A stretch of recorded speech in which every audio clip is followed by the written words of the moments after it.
Have you ever had a moment when everything was actually going well, and instead of just enjoying it, you thought, "This feels too good. Something is about to go wrong." Not because anything was wrong, just because the good felt unsafe somehow. That feeling. That's exactly what this video is about. Hi, welcome back to The Healing is in You. My name is Lana. I'm just a woman trying to understand how certain childhood experiences continue showing up, silently, in adult life. And today, I want to give a name to something I think a lot of women carry, quietly, privately, without ever quite knowing why. The inability to simply be inside a good moment, not because you're ungrateful, not because you're negative, but because some part of you has been waiting for a very long time for the good to end. And I think that part of you has a reason. A very specific, very human reason. And that's exactly what we're going to find today. Let me describe something specific, and I want you to notice if any of this sounds familiar. You get good news, real, genuine good news. And for a second, you feel it. That warmth, that relief, that quiet happiness. And then, almost immediately, something else arrives. But what if it doesn't last? What if there's something I'm not seeing yet? What if I get too excited about this and then it falls apart? Or maybe it's not about news. Maybe it's a relationship that's finally calm. No conflict, no tension, just peace. And instead of relaxing into it, something in you gets more alert, more watchful, waiting for the moment the peace breaks. Or maybe it's a period in your life when things are actually working, projects moving forward, something you've been building finally showing signs of life. And instead of feeling confident, you feel almost suspicious of it, like it's going too well, like you're about to find out it was never real. And sometimes, if you're really honest, your mind doesn't just wait for the bad thing, it starts creating it. Scenarios, stories, endings that haven't happened, a conversation that goes wrong, a relationship that falls apart, something you said that might have been a mistake, an entire narrative, built in your own mind, about how this good thing is about to become a bad one. And the strangest part? Most women who do this have no idea why they do it. They just think, this is who I am. I'm anxious. I'm a pessimist. I can't help it. But I don't think that's the truth. And I think if you stay with me, you're going to see why. Here's the question I want you to sit with for a moment. Not to answer right away, just to feel it. Why does the good feel less safe than the bad? Because that's really what's happening, isn't it? When things are difficult, when something is wrong, when you're in the middle of a hard moment, there's almost a strange familiarity to it, a kind of comfort in the difficulty, like you know how to be there, like you know what to do. But when things are good, when life is calm, when something is working, when you're happy, that's when the unease starts. As if peace itself is a warning sign. As if the quiet is something to be suspicious of. And maybe you've thought things you'd never say out loud. What if I'm not allowed to have this? What if the moment I start believing in it, it disappears? What if being happy right now just means the fall is going to be harder? These thoughts don't come from nowhere. They come from somewhere very specific. From a time when that was actually true. When the good really didn't last. When the calm really was the quiet, before something changed. And we're going to go there now. I want to take you back somewhere. Not to a dramatic moment, just to an ordinary one. Think about what it was like to be a child waiting for something good. Maybe for you, good moments were rare. Not impossible, just rare. Something you counted down to.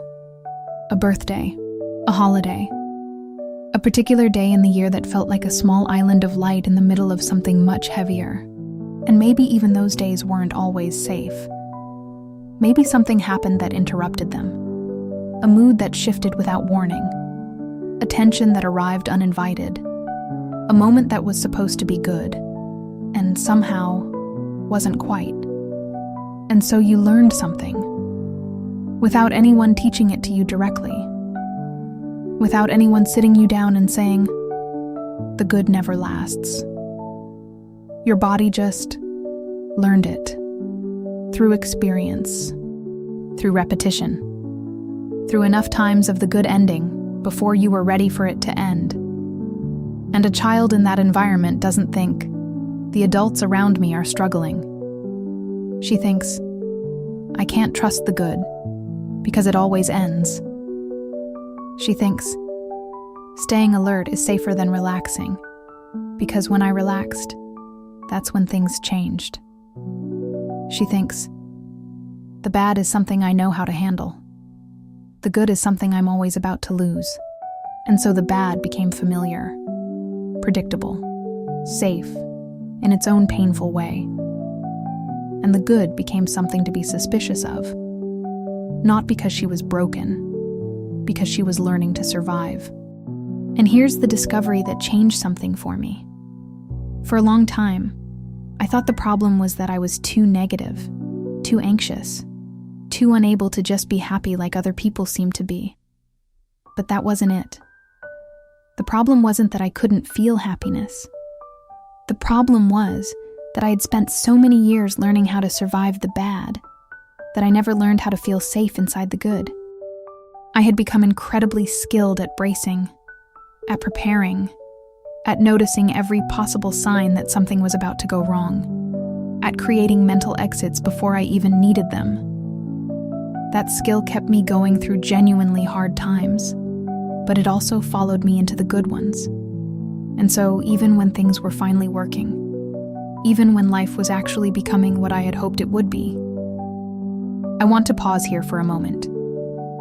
Because if you've made it this far, if something in this video is landing somewhere real, I want you to know that what you're feeling right now is not a flaw.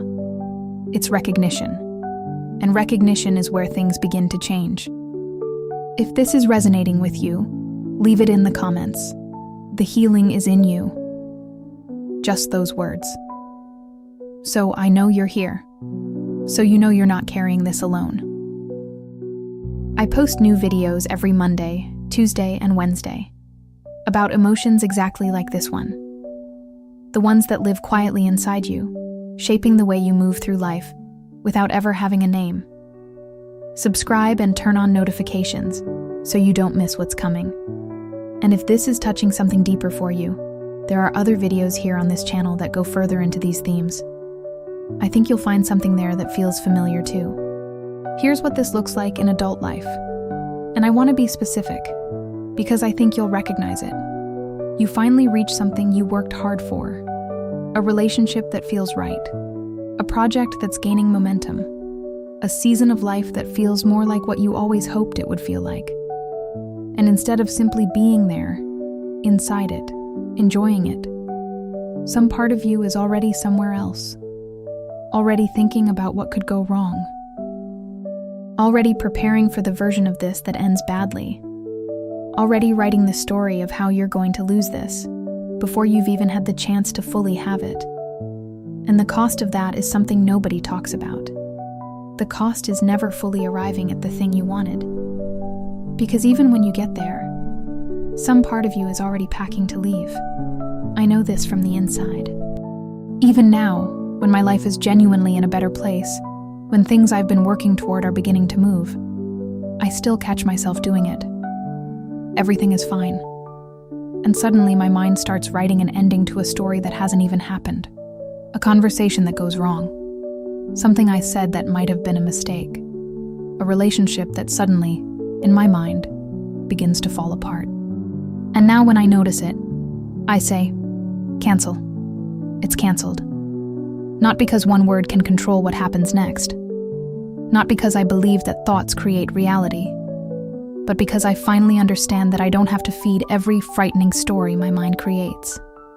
The thought arrives. I see it. and I choose not to follow it. That's the difference. Before, the thought came, and I walked into it.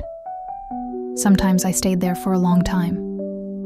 Now, the thought comes, and I recognize it for what it is. Not a prediction, not a warning, just an old pattern, doing what it always did, trying to protect me by preparing me for a loss that isn't happening. And I can be gentle with that part of me, because it learned what it learned for a reason. It was trying to keep me safe. It just never got the update that things had changed.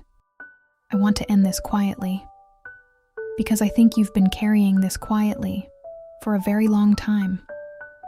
The vigilance, the scenarios, the inability to fully land inside a good moment without part of you already preparing to leave it. Maybe now, something is a little clearer. Maybe you're starting to understand that this wasn't a personality flaw. It wasn't pessimism. It wasn't an inability to be happy. It was a body that learned, very early, that the good was fragile, that peace didn't last, that the safest position was always to be a little bit ready for things to change. And that body, your body, was doing the best it could with what it knew. It wasn't sabotaging you. It was protecting you, with everything it had.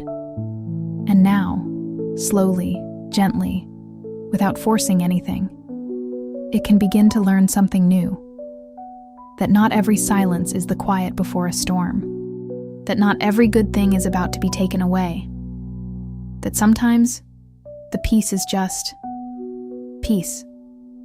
And you are allowed to be inside it, fully, without one part of you already standing at the exit. Maybe you weren't bad at being happy. Maybe you had simply become very good at preparing for pain.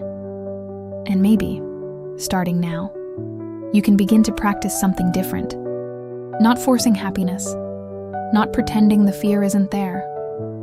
Just noticing when the story starts writing itself that you don't have to follow it. That you can say, cancel, and come back to what's actually here. Which might, if you let yourself see it, be something worth staying for. I'll see you in the next video. And I think, if this one landed somewhere real, what I'm going to talk about there is going to feel connected to this. It's about what it feels like to finally start believing that the life you're building actually belongs to you. Stay for that one. This space exists because of women like you. The healing is in you. It always has been.